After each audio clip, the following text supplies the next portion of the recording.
There is a 370-acre lot off Interstate 435 inches, Kansas City, Kansas, fenced. The speedway across the road runs on weekends.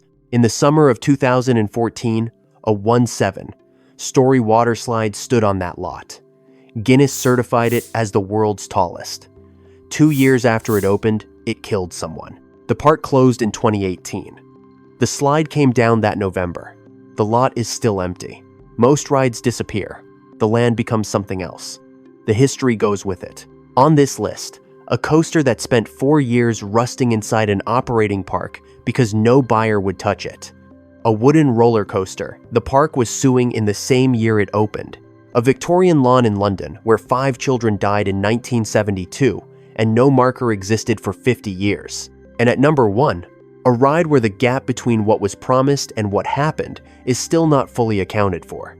If you want more history like this, subscribe. Today, 8 theme park rides that were too dangerous to stay open. Number 8 is from New Jersey. Vernon Township, northwestern corner of the state, near the Delaware Water Gap.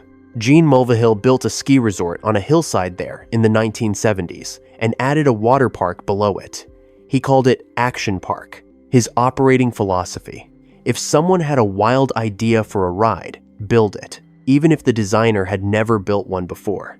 In 1985, that produced the Cannonball Loop, an enclosed water slide with a full 360-degree vertical loop at the bottom, the only ride of its kind ever open to the paying public. Before Mulvihill let guests on it, he offered employees $100 to test it.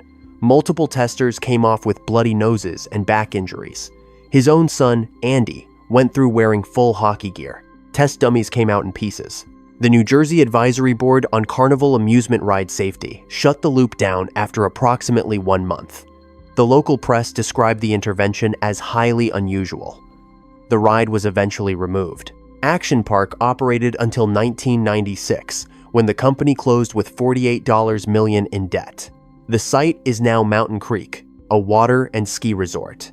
There is nothing on that hillside to indicate anyone once offered employees $100 to put on a hockey helmet and find out whether a vertical loop was survivable. It was not.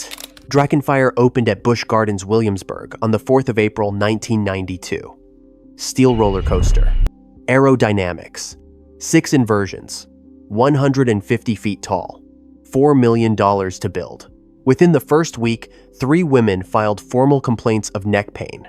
Riders were advised to remove their earrings before boarding because of ear injuries. What followed was slow and one-directional. 1 inversion was removed after the 1994 season. By 1998, the park's PR manager cited a steady erosion of ridership alongside high operating costs. A spokeswoman called Drachen Fire the least popular major coaster in the park. In July of that year, mid-season, the gates simply stopped opening. No announcement was made. Aerodynamics went bankrupt in 2001 while the coaster still stood on the property. The park listed it for sale at $4.5 million. No buyer came. In 2001, park staff ran the empty trains along the track during a preview event. Enthusiasts reported this with hope. The ride was demolished in early 2002 after 4 unused seasons.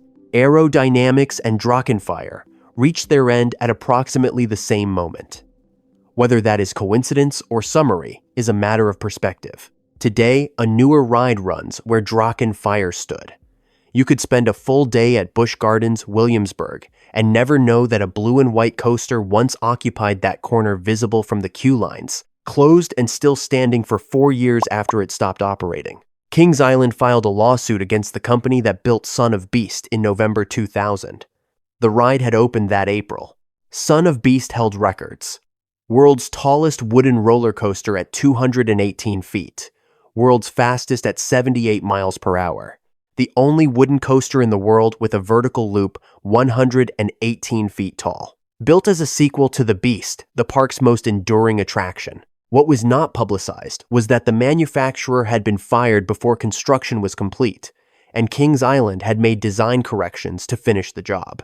The November 2000 lawsuit claimed those defects had caused reputational damage. The park continued selling tickets.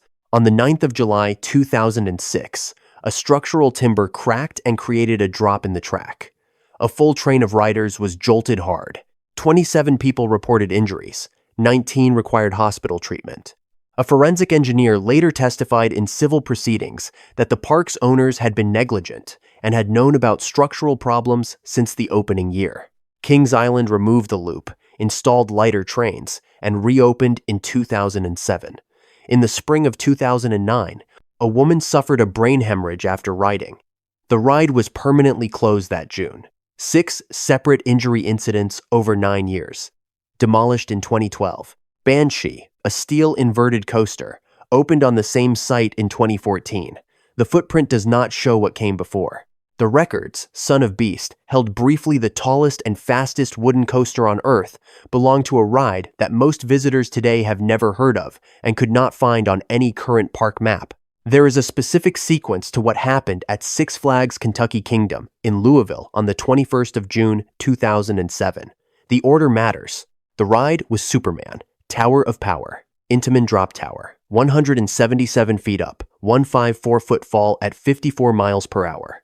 Open since 1995, 12 years, without a serious incident. At 4:45 inches the afternoon, the tow cable snapped. It went into the air, came down on the riders, and wrapped around a 13-year-old girl named Caitlin Lassiter. First around her neck and torso. She pulled it free. By the time she did, the cable had already coiled past her legs. The ride reached the top and dropped. The cable pulled tight on the way down. Both of her feet were severed above the ankles. Her left femur was shattered. Her right foot was reattached at Vanderbilt University Medical Center. Her left leg required amputation below the knee. The investigation found that Intamin's maintenance manual included a cable inspection protocol Six Flags had allegedly not followed. The ride operator heard the cable snap. He recognized the screaming was different. He reached for the emergency stop. The ride had already committed to its drop. The margin between stopping and not stopping was a fraction of a second. Superman. Tower of Power was permanently closed that evening and removed in the off-season. Six Flags settled with Caitlin Lassiter's family for lifetime care. Kentucky Kingdom operates today under different management. The tower is gone.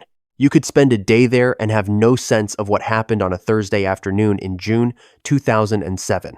Caitlin Lassiter is still alive. That is the part of this entry that does not go away. If this video has been useful, a like helps. And if you have ever driven past a place an empty lot, a quiet section of a park without knowing what stood there, tell us in the comments. We have viewers around the world, and these gaps are everywhere. Number 4 is London, 1972. Stay with us. Here is what makes the Battersea Park Big Dipper different. It was not ambitious. It was not experimental. It used a rope to haul cars to the top in gravity and a brakeman to bring them down. The Battersea Park Fun Fair had run that ride since 1951, when the fairground opened as part of the Festival of Britain. The Big Dipper was its signature attraction, described at the time as the London Eye of its day. The Duchess of Kent had ridden it. The Bolshoi Ballet had ridden it. On the 30th of May 1972, the haulage rope broke at the top. The emergency rollback brake failed. The brakeman could not hold 3 loaded cars of children against the gradient. The train ran backward, gathered speed, and the rear carriage jumped the rails and crashed through a wooden barrier, with the other 2 carriages coming down on top. 5 children were killed. 13 others were injured. A post-crash inspection found 51 separate faults on the ride. The Fun Fair's manager and ride operator were tried for manslaughter. Both were acquitted. Lawyers for the victims had described the ride, in those proceedings, as a death trap. The Big Dipper was dismantled. The Fun Fair closed in 1974. No memorial existed at the site for 50 years. On the 30th of May 2022, the 50th anniversary, Wandsworth Council planted a single cherry tree near the park fountains and announced plans for a permanent memorial. Battersea Park is open to the public. The former Fun Fair site is not accessible to visitors. You could walk the grounds for an hour and pass close to where those children died and see only a well-maintained Victorian park. Most places where things like this happened look exactly like that. The Mindbender is not in a fairground. It is inside a shopping mall. West Edmonton Mall was the largest shopping center in the world when it opened, and it housed what was described as the world's largest indoor amusement park, Galaxyland. At the center of Galaxyland was a triple-loop steel roller coaster. The promotional materials called it one of the world's safest rides. The Mindbender opened on the 16th of March, 1986. On the 14th of June, 1986, 3 months later, the last car of the yellow train derailed on the approach to the third loop. 4 bolts were missing from the left inside wheel assembly. The bogie disengaged from the track. The car struck a concrete support pillar at approximately 100 kilometers per hour and threw all 4 passengers to the mall floor. 3 were killed. The 4th was Rod Chaco. Chaco's injuries included shattered lower legs, broken pelvis, broken back, and every rib on his left side. He spent 6 months in hospital. 6 months after the crash, still in leg braces, he married his girlfriend. As of 2016, there was no memorial where he had landed. He was still asking for one. A provincial inquiry blamed a defunct West German manufacturer. No criminal convictions followed. The ride was rebuilt and operated until 2020, when it closed for the pandemic. In January 2023, West Edmonton Mall announced the Mindbender would not return. The mall is open. Galaxyland is open. The concrete pillar the car struck in 1986 is still part of the building. You can walk through that section today and pass the spot where the last car came to rest on the floor, and there is nothing there to mark it. The promotional materials are long gone. The injuries are not as easy to take down. The Thunder River Rapids at Dreamworld had been running for 30 years. River Rapids Ride, Gold Coast of Queensland. Circular rafts, up to 6 riders, speeds to 45 kilometers per hour. Dreamworld, the largest theme park in Australia, called it a moderate thrill attraction. Children as young as 2 were permitted on board. On the 25th of October 2016, a water pump failed. The water level in the channel dropped. A loaded raft near the end of the ride ran aground. A second raft came from behind and hit it. The first raft flipped. 2 passengers were ejected. 2 others were trapped in the conveyor mechanism at the ride's exit. All 4 died. Their names were Kate Goodchild, her brother Luke Dorset, his partner Ruzi Aragi, and Cindy Lowe, a tourist from New Zealand. Here is the part that stops people cold.